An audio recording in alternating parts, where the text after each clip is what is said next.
Yo guys, kembali lagi di channel Fun Animation. Oke, pada video kali ini kita akan membahas ulang mengenai teori. Teori apa tuh? Nah, teori untuk cerita Boboiboy Baraju episode 1 sampai 6. Nah, namun Fun bakalan upload teorinya satu persatu. Jadi setiap satu video adalah episode 1, 2, dan 3 dan seterusnya. Jadi kemarin Fun sempat bahas mengenai teori alur cerita Boboiboy Galaxy Baraju episode pertama. Tapi setelah Fun amati, teori yang Fun buat agak tidak nyambung. Baiklah, mari kita bahas Boboiboy Galaxy Baraju episode pertama tanpa opening yang panjang seperti pada biasanya. Let's find out. Ayo kita bahas.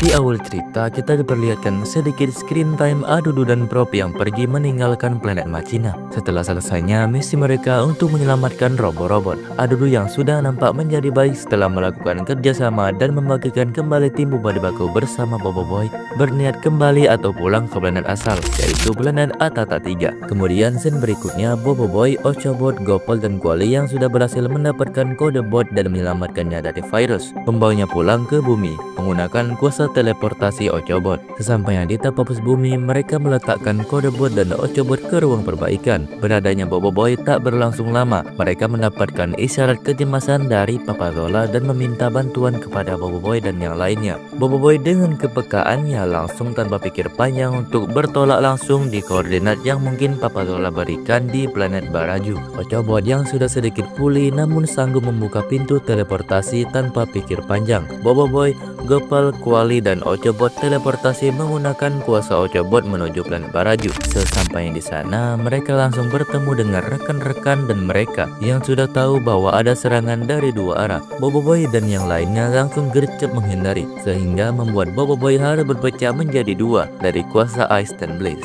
Serangan demi serangan sampailah mereka diberikan serangan yang sangat besar yang mengakibatkan perpecahan atau perpisahan antara mereka masing-masing. Setelah pahamnya Boboiboy bahwa peperangan ini ialah antara suku yang bertolak belakang, Boboiboy, Ice, Ochobot, dan Kuali yang terpisah ke bagian puas salju, bertemu dengan Ying yang nampak lelah akan serangan yang diberikan. Kemudian datanglah pemimpin puak salju yang sebagaimana sudah dikenal adalah Mas Gardu. Di sini sebelah, Boboiboy, Blaze, dan Gopal terhempas di bagian puak bara, suku yang bermusuhan kepada puak salju. Sama seperti puak salju, mereka bertemu dengan rekan yang terpisah. Kalau di salju Boboiboy bertemu dengan Ying, di bara mereka bertemu dengan Yaya yang melindungi Papa Zola. Boboiboy langsung membantu, sehingga datanglah pemimpin dari suku bara yaitu Panglima Yanari. Mereka yang tampak ketakutan karena Yanari mengatakan bahwa mereka akan diurus nanti setelah peperangan sudah berhenti. Prajurit yang menganggap mereka adalah orang asing mendekati mereka dan secara tiba-tiba datang serangan dari puak salju. Gopal yang takut langsung memberikan kuasa makanan dan langsung menukarkan bagian badan dari prajuritnya menjadi sengkodok, sehingga serangan dari salju tidak ada apa-apanya kepada puak bara. Nah, setelah itu Feng yang pingsan karena serangan dari dua arah dibawa Rokta ke tempat yang aman, yaitu Kampung Ais dan Batu Api, yang mana kampung yang damai walaupun batu-batu yang berbeda iklim. Kemudiannya itu Boboiboy yang berada di kedua puak disambut dengan sopan pada kedua-duanya. Mereka pun menanyakan soal misi sebenarnya datang ke planet Baraju adalah untuk bertemu dengan Panglima Yanari dan menanyakan kalau mereka adalah berasal dari planet bumi. Kemudian scene akhir akan diberikan kepada Yaya dan yang lainnya, mengkhawatirkan keberadaan Feng dan dimanakah ia berada dan berpikir apakah setelah peperangan disudahi Feng baik-baik saja atau malah tersesat jalan dan tidak tahu arah karena mungkin tidak dapat dihubungi dalam keadaan Feng yang pingsan. Cerita pun selesai. Nah, gimana nih teori Fun mengenai episode pertama dari Boboiboy Baraju? Seperti biasa ya, kalau kalian punya teori yang berbeda dan menarik dari Fun, jangan segan-segan tuliskan di kolom komentar ya. Baiklah, kita lanjut episode 2 pada video selanjutnya. Mungkin sampai di sini saja pertemuan kita pada kali ini. Saya Yans, mohon maaf apabila ada perkataan yang kurang baik dan teori yang membuat kalian kurang setuju atau teori yang Fun berikan. Oke, thank you for watching the video until the end. Sampai jumpa di konten berikutnya. Dah. Pada minggu lalu, Fun udah memberikan teori alur cerita untuk episode pertama Boboiboy Baraju, yang dimana sesuai dengan janji Fun akan melanjutkan teori untuk episode kedua seri Baraju. Baiklah, mungkin tidak usah banyak basa-basi lagi seperti pada biasanya. Let's find out. Ayo kita bahas. Di awal episode kedua kita diperlihatkan Feng yang sadar setelah cukup lama pingsan. Feng yang masih fase pengumpulan nyawa secara perlahan bertanya heran, dan bagaimana dengan Yaya Ying dan yang lainnya. Dr. Raka pun menjawab bahwa kita dipisahkan oleh serangan besar antara puak bara dan salju, yang dimana hal ini juga terjadi di Boboiboy dan yang lainnya. Sheng Fun menanyakan panjang lebar kemana Boboiboy dan yang lainnya berada, dan Dr. Raka pun menjawab bahwa mereka berada di antara puak bara dan salju, yang pastinya Dr. Raka pasti akan menyuruh Feng untuk menghubungi mereka. Kemudian berlanjut itu Dr. Raka mengajak Feng untuk menuju Roma Tok Taroka yang ada pada gambar foto bersama Panglima Pairapi. Malangnya karena Dr. Raka sudah 10 tahun tidak pulang kampung, jadi dia lupa dengan kampungnya saat ini. Sudah banyak perubahan dan rumah Tok pun dia tak ingat. Di tengah perjalanan, Feng dan Dr. Raka ditakjubkan dengan barang-barang jualan alien kakek-kakek tua yang bernama Pak Pato. Mereka pun menanyakan hal-hal termasuk rumah Tok Taroka, barangkali Pak Pato tahu. Pak Pato pun menunjukkan jalan menuju rumah Tok Taroka, dan beruntungnya sekali mereka benar-benar tepat di rumah Tok Taroka. Sampainya di rumah, Feng disambut dengan hangat dan penuh rasa semangat oleh Tok Taroka. Apalagi komedi yang diberikan oleh atuknya, sesuai dengan yang ada pada komik ya. Nah, Feng pun menanyakan hal yang sama seperti rekan yang lainnya, bahwa tujuan mereka ke sini adalah untuk bertemu dengan Panglima Pairapi, bukan Feng namun Boboiboy, untuk mencari tahu bagaimana cara mendapatkan dan ingin mempelajari cara mengawal kuasa tahap ketiga dengan mudah. Jawaban bersama antara 3 orang, yaitu Panglima Yanari, Mas Gardu, dan Tok Taroka, yang mengatakan bahwa Panglima Pairapi sudah tewas saat 100 tahun dahulu bersama Mas Mawais, yang dimana tidak lain dan tidak bukan tewas di tangan penjahat sang penguasa elemental legenda, yaitu Rataka. Boboiboy yang hilang harapan untuk mendapatkan kuasa Nova, kuasa tahap ketiga dari api. Namun bukan hanya hilang harapan, Boboiboy juga pada awalnya juga meragukan untuk belajar kuasa tahap ketiga karena ketraumaannya setelah mendapatkan kuasa tak terkawal elemental beliung. Pada scene berikutnya kita diperlihatkan Feng yang mengikuti Tok Taroka bersama Rok Taroka sekali untuk melihat sejarah-sejarah peninggalan orang-orang lama, termasuklah arena bawah tanah. Kemudian di scene puak bara, Yaya, Gopal, dan Ochobot membincangkan bagaimana cara mendamaikan permusuhan antara puak bara dan salju. Nah, di sini Boboiboy yang sudah berpecah jauh dan terlalu lama mulai kehilangan ingatan sedikit demi sedikit. Begitupun di puak sebelah, mereka saling hubungi dan berdiskusi cara mendamaikan perselisihan antar suku dan saling beritahu informasi penting yang didapat dari mereka masing-masing. Dan kemudian episode kedua akan ditutup dengan scene teori fun. Ya, Pak Pato yang pergi ke puak bara untuk menjual senjata api mematikan buatan Pak Pato dan tidak sengaja bertemu dengan Boboiboy dan yang lainnya. Gopal yang tertarik akan mainan langsung mendekati dan mereka pun bertanya tentang informasi pada suku ini, barangkali Pak Pato tahu ya kan. Nah, cerita pun selesai.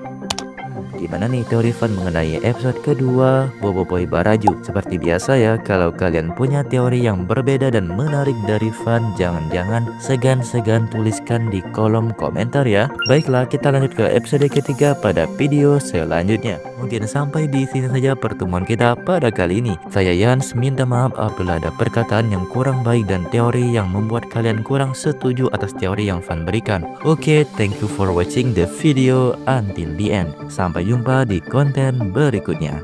Selesai sudah teori alur cerita Boboiboy Galaksi Baraju episode yang kedua. Masih dengan janji Fan akan melanjutkan perjalanan melewati episode yang ketiga. Oh iya, buat kalian yang belum tonton teori alur cerita episode 1 dan 2 nya, jangan lupa tonton ya, biar nggak ada kebingungan di saat kalian menemukan video ini. Baiklah, mungkin tidak usah dengan pembukaan yang lama, dengan kata yang biasa. Let's find out. Ayo kita bahas.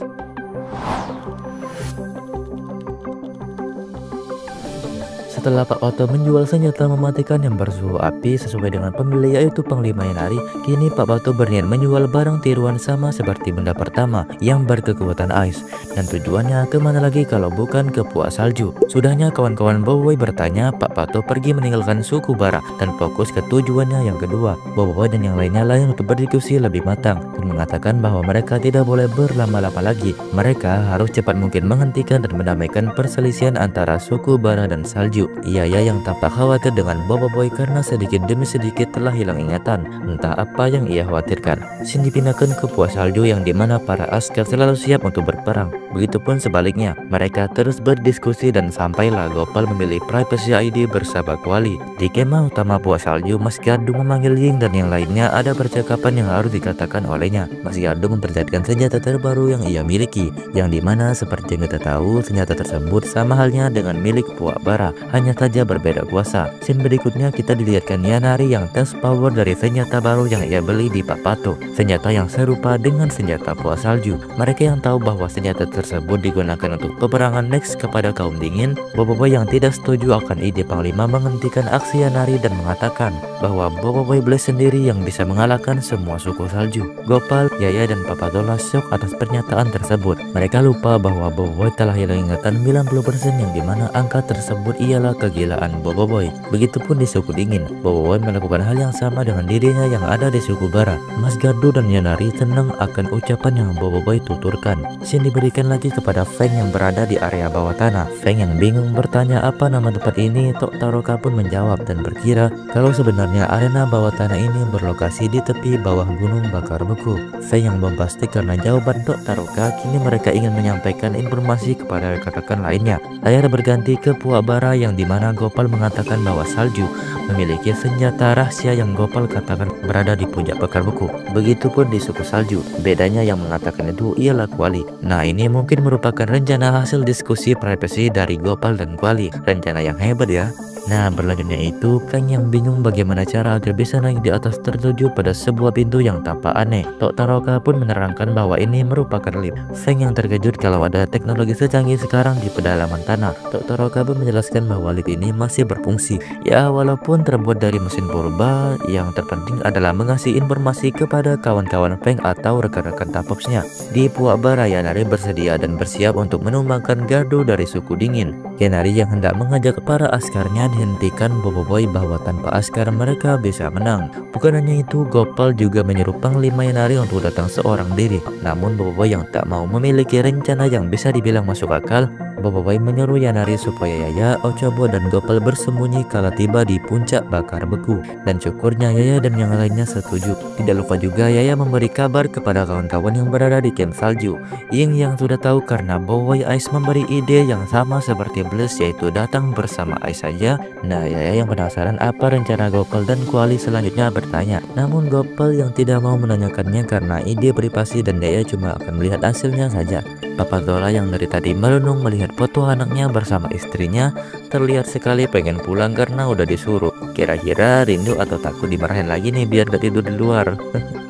Oke, lanjut. Yaya yang pasrah dan percayakan kepada Gopal, namun tak kepada Gopal saja. Ying dan Yaya juga mempunyai rencana cadangan jikalau rencana Gopal dan Kuali tidak berhasil. Mereka berjalan menuju puncak bakar beku, mendaki melewati iklim yang bertolak belakang. Sampai di sana, mereka kaum salju yang sampai terlebih dahulu berteriak seolah-olah meremehkan Yanari kalau dia itu penakut. Papatola, Ying dan Ochobo berharap kalau rencana Gopal dan Kuali ini sangat mujarab supaya misi mereka cepat kelar dan bisa pulang ke bumi. Dan episode ketiga akan ditutup dengan kedatangan Yanari seorang bersama Bobo Boy. Dan ini versi animasinya.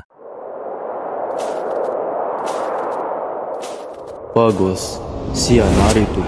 Ingat dia boleh sembunyikan senjata rahsia dia dari aku. Dia tak tahu yang di pihak aku nih ada pahlawan hebat dari bumi. Betul tak, Bobo Boy? Betul, Gardu. Peperangan yang sia-sia ni akan tamat dan keamanan akan tiba kembali di planet ni.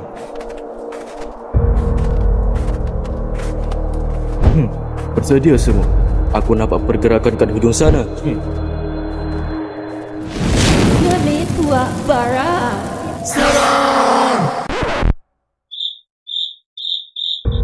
Gardu, Yanari. Bobo Boy? Aku? Cerita pun selesai.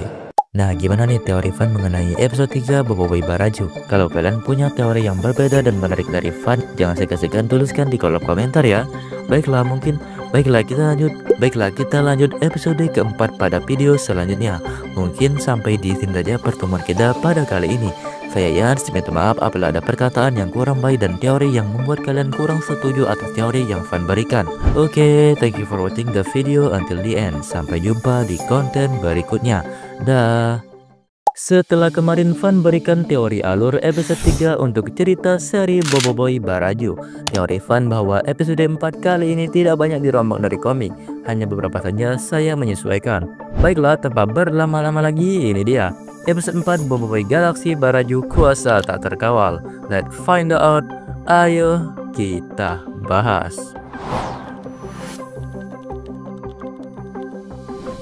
Keheranan antara ketua suku semakin menjadi-jadi diikuti dengan amarah yang semakin meluap. Ditambah lagi Boboiboy yang hilang ingatan terkejut akan bertemu dengan dirinya sendiri. Mereka ribut dan gugu gagat. Yaya pun menerangkan bahwa tujuan mereka untuk mempertemukan dua suku tidak lain dan tidak bukan untuk menamaikan perselisihan mereka selama bertahun-tahun sudah. Gardu yang mendengarnya kecewa atas kebohongan yang Gopal dan Kuali katakan. Lawannya Gopal dan Kuali pergi dan menyerahkan semua ini kepada Yaya dan Ying pula. Panglima dan Mas Gardu sangat jauh dari kata damai, bahkan mereka tak ingin dan ikut marah kepada rekan Boboiboy yang lainnya karena telah merasa terjebak. Panglima sangat benci melihat muka Gardu, sampailah mereka ingin bertarung. Di sisi sebelah ada Boboiboy yang nampak heran dengan dirinya, dan Yaya pun menerangkan bahwa mereka adalah satu orang yang telah berpecah terlalu lama. Yaya menyuruh Boboiboy untuk cepat bergabung sebelum keadaan menjadi buruk. Boboiboy pun paham dan Blaze pun menyuruh Ice untuk bergabung dengannya. Tapi karena sudah kesifat elemental dan bukan Boboiboy sepenuhnya, Ice yang secara sombong mengatakan, "Buat apa aku nak bergabung dengan orang lemah macam kau? Kaulah yang seharusnya bergabung dengan aku." Blaze yang hanya tertuju dan mendengar kata lemah mulai marah dan menyuruh Ice untuk mengatakannya sekali lagi. Kocaknya Ice malah memancing amarah sang gunung berapi. Sampailah pertarungan antara Mas Gardu dan Yanari tergantikan oleh mereka sesuai dengan ucapan yang mereka tuturkan pada tempo hari. Ocoban yang ketakutan akan amarah dari tuannya mulai menenangkan supaya tidak terjadi pertarungan di antara diri sendiri. Kemudian Feng memberikan message kepada Ying bahwa menyarankan agar membawa mereka ke tempat arena bawah tanah. Ying yang memberitahu Feng bahwa Boboiboy sedang dalam fase yang tidak baik-baik saja. Feng pun memutuskan untuk menyuruh Ocoban menteleportkan semuanya ke koordinat yang Feng berikan. Dengan gerak cepat Ying memberitahu Ocoban dan langsung menteleportkan mereka ke koordinat yang Feng berikan.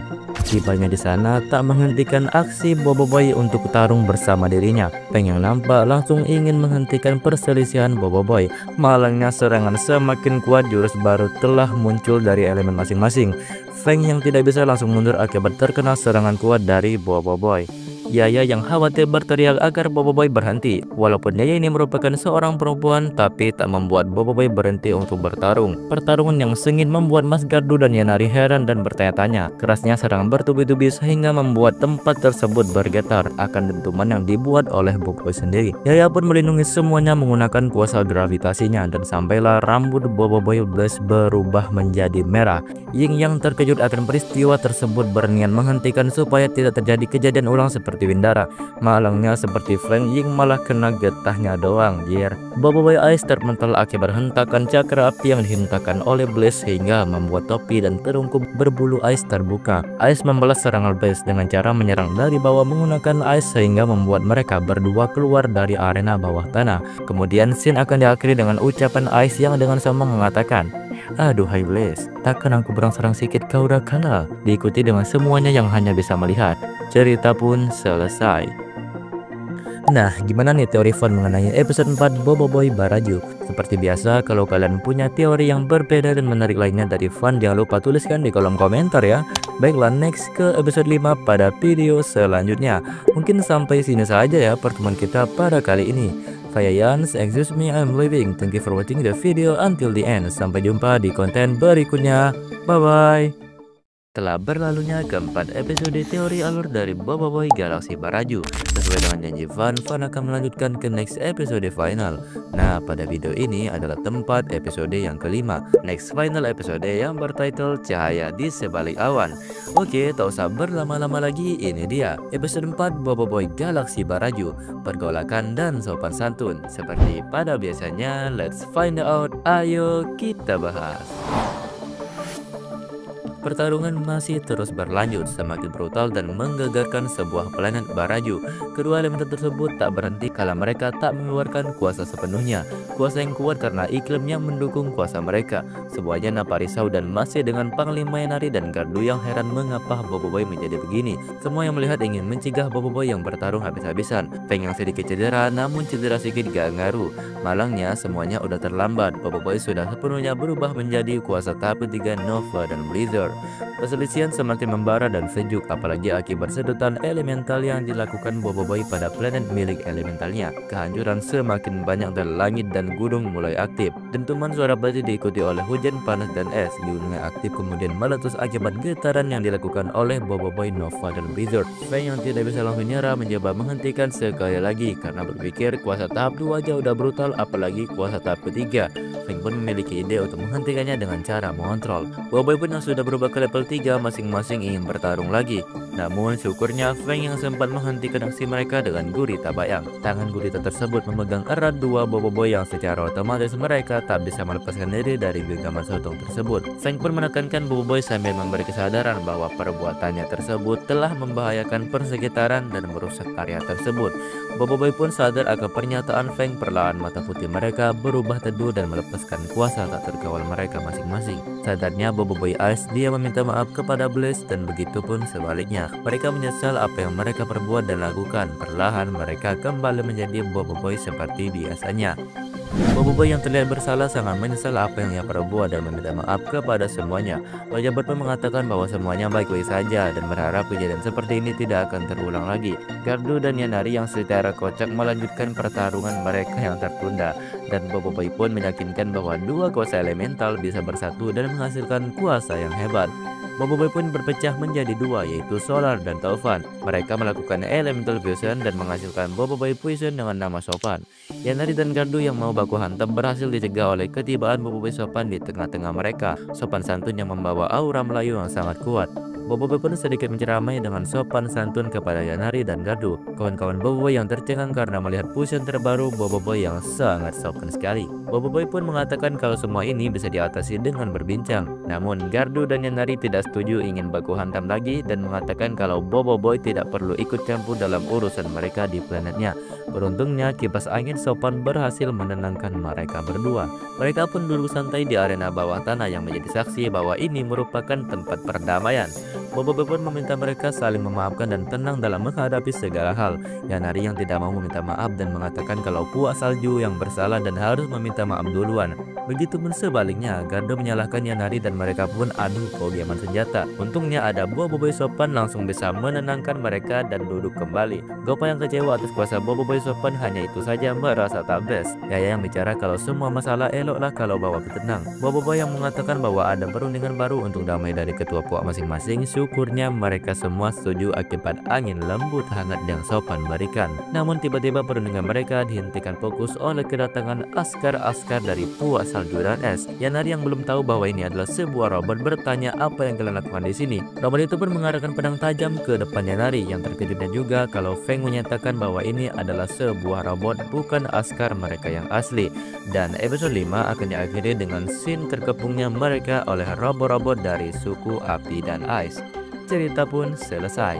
Nah, gimana nih teori Fan mengenai episode 5 Boboiboy Baraju? Seperti biasa, kalau kalian punya teori yang berbeda dan menarik dari Fan, jangan lupa tuliskan di kolom komentar ya. Baiklah, next kita ke final episode, yaitu episode ke-6 pada video selanjutnya. Mungkin sampai sini saja pertemuan kita pada kali ini.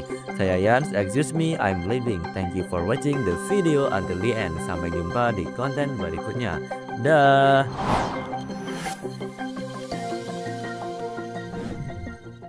Setelah berlalunya episode kelima teori alur untuk Boboiboy Galaksi Baraju. Nah, masih dengan kata janji, Fan melanjutkan perjalanan hingga sampai ke stasiun berikutnya. Baiklah, tanpa opening yang panjang, this is episode terakhir 06 Boboiboy Galaksi Baraju. Cahaya di sebalik awan. Dengan kata yang biasa, let's find out. Ayo kita bahas. Tergabungnya mereka di puncak tersebut oleh robot-robot Askar Api dan Es membuat semuanya heran dan bertanya-tanya.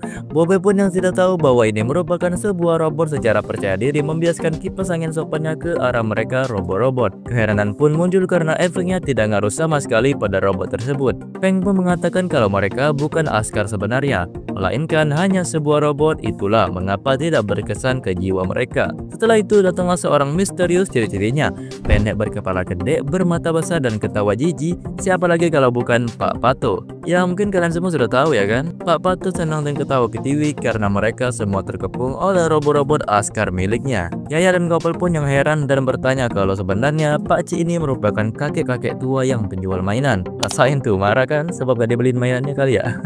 Namun ternyata bukan. Pak Pato sendiri memberi pernyataan kalau semua ini bukan sebab bisnis, melainkan karena tim Boboiboy menghancurkan rancangan Pak Pato untuk mengadu domba Puak Bara dan Salju. Yanadi dan Gardu pun terkejut akan pernyataan itu dan menuduh Pak Pato ialah dalang dari kami berperang selama ini. Namun ternyata bukan lagi guys, dari dulu emang Puak Es dan Api memang saling tidak menyukai satu sama lain.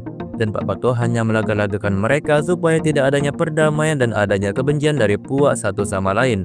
Dan Pak Pato memberi pernyataan kalau suku Es dan Api berdamai bisnisnya akan padam. Kuali yang mengatakan kalau teknik berniaga Pak Pato sangatlah hebat karena berpendapat laku keras pada saat medan perang.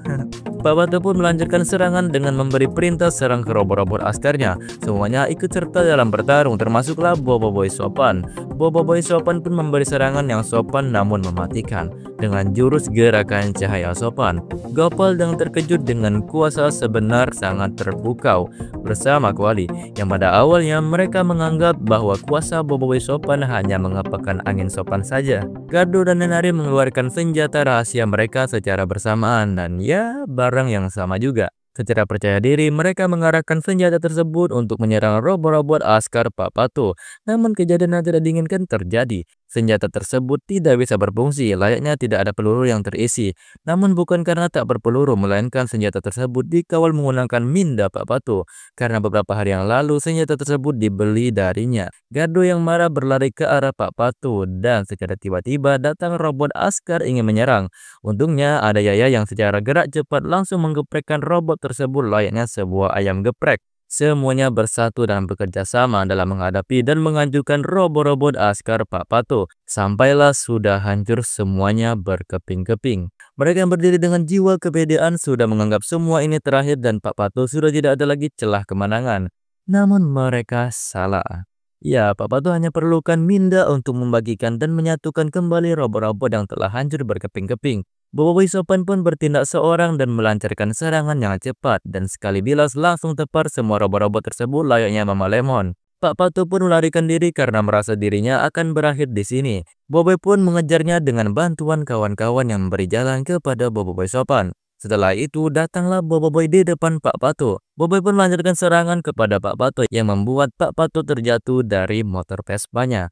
Tak tinggal diam, Pak Pato melepaskan kain ikatan di kepalanya dan ternyata di balik kebesaran kepalanya ada power spare yang tersembunyi yang bernama keyboard. Pak Pato pun menukar kunci dengan kunci robot api dan es yang dimana seperti yang kita tahu itu merupakan Pirapi dan Mas Mawais. Boboiboy pun menyerang Pak Pato namun malangnya terhalang oleh robot Mawais. Pertarungan kian dahsyat apalagi robot tersebut merupakan robot Mawais dan Pirapi dan berhasilnya Boboiboy dapat mengatasi mereka. Ada di mana saat Boboiboy tak mampu menahan kuasa dari robot tersebut. Untungnya ada Feng yang membantu Boboiboy. Boboiboy sopan pun menyuruh Feng untuk melindungi semuanya karena Boboiboy sopan ingin melancarkan serangan yang sangat mematikan dan dahsyat, menyebabkan serangan bertubi-tubi yang didapat oleh robot-robot askar dan menghancurkan robot elemental dengan letupan cahaya yang sangat bahaya. Berhasilnya Boboiboy mereka bersorak bersama-sama. Malangnya Pak Pato berhasil melarikan diri dengan gerak yang sangat cepat. Namun Gardu dan Nenari berterima kasih kepada Boboiboy dan menyetujui perdamaian yang dimaksud. Mereka senang karena rencana mereka berhasil walaupun ujian yang didapat sangat besar dan penuh cabaran. Kemudian scene akan berakhir pada Pak Pato yang menghubungi seseorang misterius pada layar hologram dan ternyata Pak Pato berbisnis dengan dirinya dan nyatakan kalau tugas Pak Pato lebih baik daripada tugas Ramos yang hanya mementingkan kuasa dan tahta dan karakter yang sangat misterius penuh dengan tanda tanya. Cerita pun selesai. Nah, gimana nih teori Fan mengenai episode final dari Boboiboy Galaksi Baraju? Seperti pada biasanya, kalau kalian punya teori yang sangat keren dan masuk akal, jangan lupa tuliskan di kolom komentar ya. Oke, saya Yans, excuse me, I'm leaving. Thank you for watching the video until the end. Sampai jumpa di next konten berikutnya. Bye-bye.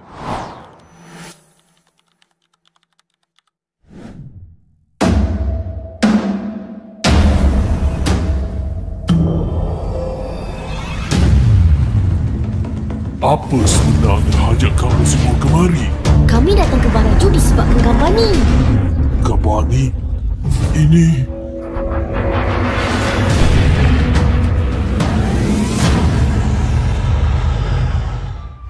Kita perlu cari jalan untuk damaikan Puak Bara dan Salju. Ini ke tempat dia, Yi. Puak Salju yakin Mas Mawar dihianati oleh Panglima Pairakwi.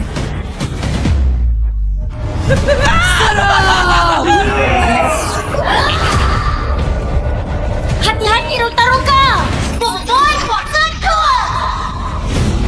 Semuanya dah terlambat.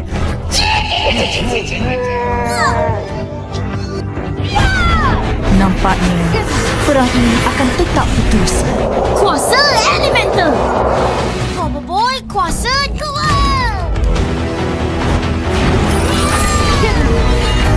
Mental fusion! Salam perkenalan, tuan-tuan yang budiman.